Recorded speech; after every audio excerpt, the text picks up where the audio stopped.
All right, guys, let's take a look at question number 8.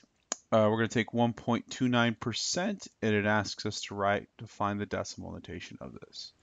Okay, so what you should realize is that 1.29% is actually just 1.29 over 100, okay? So percent is out of 100, all right? And what that means is if you divide by 100, it means you're just going to move the decimal places over 2. Now the question becomes, do I move 2 over to the right? Do I go to the right? Or do I go to the left? Okay, that becomes the question. This is actually something that is very intuitive to grasp.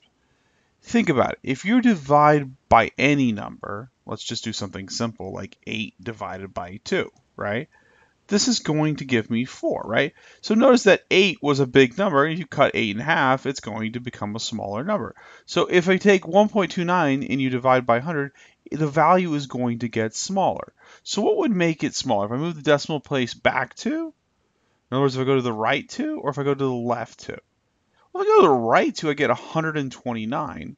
That's actually bigger, right? So it makes more sense to go with left 2. So if I jump back left 2,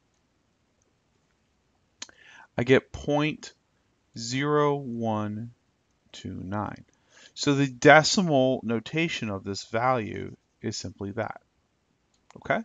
So just remember percent out of 100. Okay?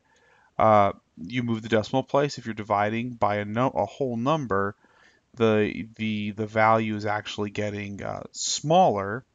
So it makes sense that it would go right as opposed to left. Okay?